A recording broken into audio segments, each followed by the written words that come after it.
We are looking at the first portion of a Yemenite Torah scroll from the 1800s, now in the National Library of Israel. Yemenite Torah scrolls appear red because of the specific tanning agents they used in preparing the parchment. We'll be looking at a lot of Hebrew words, but you do not need to know Hebrew in order to understand this presentation, because for the most part, we're just looking at differences in spellings. One letter different here, one letter different there. Specifically, we're looking at Genesis 4:13, when Cain famously says, after he murdered his brother, "My punishment is too great to bear, gadol avoni minaso." The last word of that phrase, minaso, even if you don't know Hebrew, what I want you to focus on is the number of letters. It is 4 letters, a mem, a nun, a sin, and an aleph. 4 letters. Now we are looking at a Torah scroll that is used every single Shabbat, every Saturday, in the synagogue that I belong to. And in this Torah scroll, we have the same exact word, but it has 5 letters. Specifically, it has 1 extra vav, that nice straight letter. Now, the difference between these two spellings does not affect translation. There's really no difference in meaning whatsoever. It's kind of like the English word likable, which can be spelled with or without an E. Here, we either have the vav or we don't. It's the same exact word. But still, what's going on here? Why are there 2 different spellings? And as it turns out, I didn't find this randomly. I knew exactly where to look. And Torah scribes know that there are 9 places in Torah scrolls that there are differences between Yemenite Torahs and everyone else. We're going to take a look at these differences, and along the way, we're going to learn a lot about scribes and Jewish tradition. In 1666, a book called Tikkun Sofrim was published. Tikkun Sofrim means a correction for the scribes, so that if a scribe isn't sure that there should be a vav here or not, they can look at this book and they will know how to write a Torah scroll. What's interesting about this is that at this point in time, it was accepted by nearly all Jewish communities, both the Ashkenazi as well as the Sephardi and Mizrahi, meaning all of Europe and all the Mediterranean and Middle East. So even though all of these Torah scrolls might look very different on the outside, on the inside they were identical or almost identical in a few certain places. There was, however, one group of scribes who did things very differently, and they came from Yemen. So why were the Yemenites doing something different? Jews have been living in Yemen for many, many centuries, well over 1,000 years. And in some respects, they were isolated from Jews elsewhere in the world. But this changed in the 1100s when they reached out to a rabbi in Cairo, Egypt. And this wasn't just any rabbi, it was one of the greatest rabbis to ever live, Moses Maimonides. And Maimonides took a keen interest in the community in Yemen, and the Jews of Yemen reciprocated and revered the writings of Maimonides with great esteem. Maimonides was a towering figure in Jewish law, in Jewish philosophy, in biblical interpretation. They said he had the pen of gold. One of the things Maimonides wrote about is how to write a Sefer Torah, and he actually wrote a Torah scroll himself. And he writes that if you're ever in doubt with a Torah scroll, you should follow what's written in the famous Codex by the Masorete Aaron ben Asher that is currently in Cairo, Egypt. And once Maimonides singled out this text, he wasn't the only one to single it out, but once he did, the scribes of Yemen held on to that text no matter what. If we fast forward a few hundred years, this codex, this book, this biblical text by Aaron ben Asher is transported to Aleppo, Syria, and it would stay there for about 600 years, and that is why today we call this book the Aleppo Codex. Interestingly, today we only have part of the Aleppo Codex. When it went from Syria to Israel at the outset of the state of Israel, there was a pogrom and something happened to about 1/3 of the book. Originally it was thought that it was burned, but now the prevailing theory is that it may have been sold or in some secret basement or overlooked. We just don't know. But 1/3 of it is missing. And 2 scholars independently recreated the entire text of the Aleppo Codex. And one of the ways they did that was with these Yemenite Torah scrolls. And what we get is like an interesting loop, where the Aleppo Codex helped create the Yemenite Torah scrolls, and the Yemenite Torah scrolls helped recreate the Aleppo Codex when it went missing. So the two are in a symbiotic relationship with each other. So after that long introduction, let's return to our case, Genesis 4:13, where we have two options for the word minaso, one with a vav, one without. And we know that in the Tikkun Sofrim, the correction of the scribes from 1666, there is a vav. That's why all the Torah scrolls today have the vav. And the Yemenite Torah scrolls do not have a vav because they were following the Aleppo Codex. And I'm going to start a chart for us here where I'll tell you what number example we're up to. Then I'll tell you what verse it is. The variant, in our case, the variant is one letter, a letter vav. And what the Yemenites have, you can see that they are lacking the vav. And what others have, you can see that they actually have an extra vav.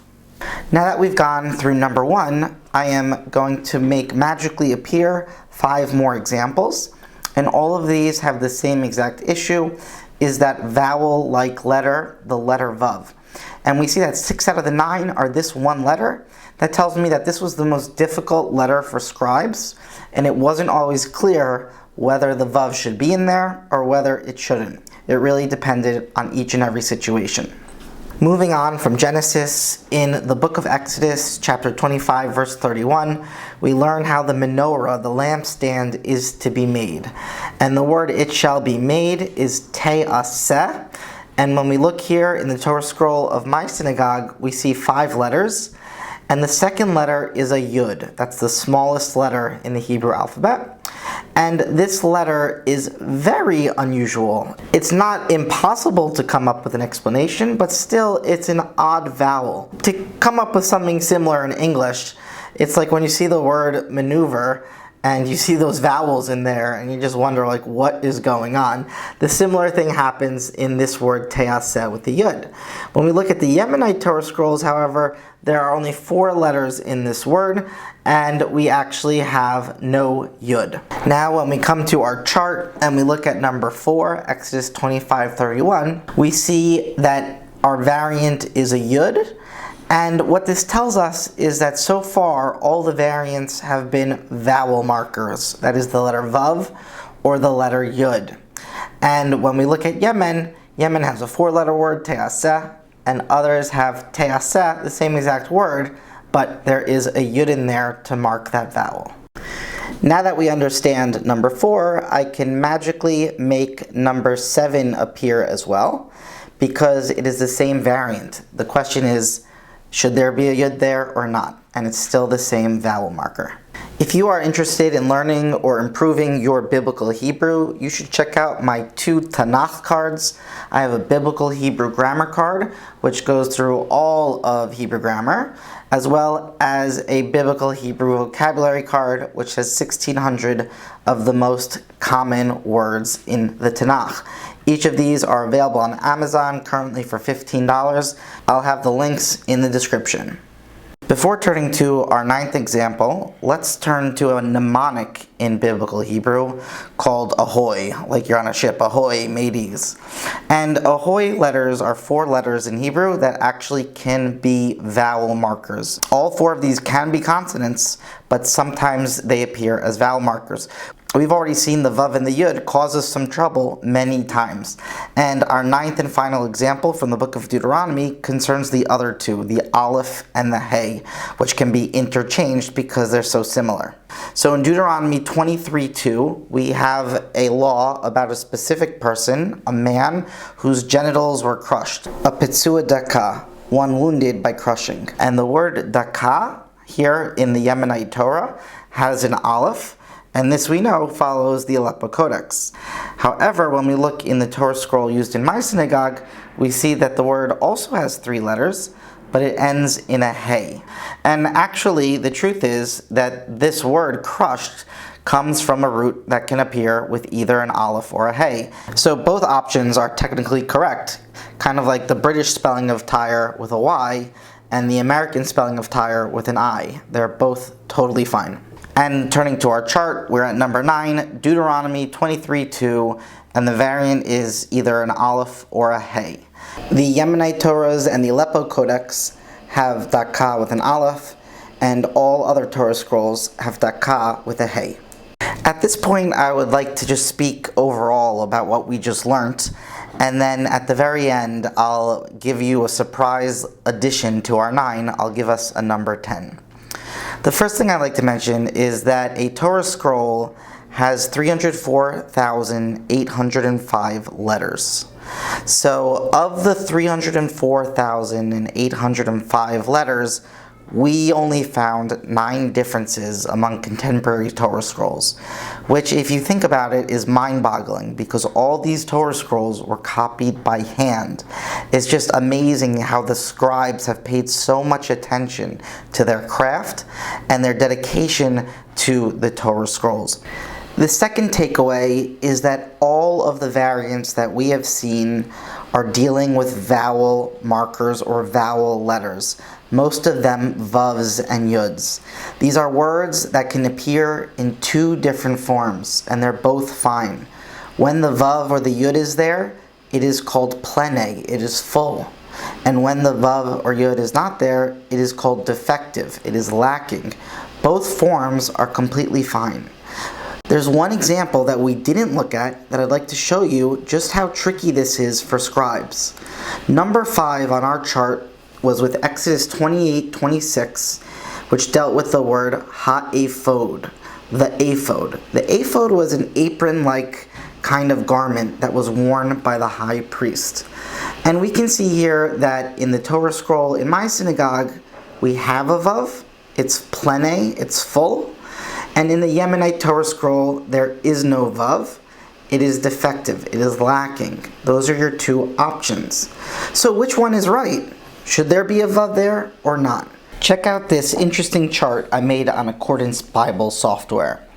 The word ephod appears 49 times in the Tanakh, and you can see that it appears without the vav 25 times, and it appears with the vav, plene, 24 times.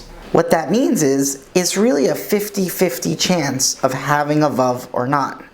And no wonder the scribes in this case were not sure. Some scribes had a vav and some scribes didn't, and it's not entirely clear which one it should be. It's 50-50. So words like ephod are notoriously difficult for scribes to write correctly. And as it turns out, this isn't new information. In the Babylonian Talmud itself, there's a story where the rabbis wanted to count the letters in the Torah, and they were about to bring out a Torah scroll. And then they said, you know what, let's not do that, because no one really knows for sure about those plene full words or those deficient spellings. No one really knew for sure, so it would be impossible to find the correct number of letters in the Torah scroll.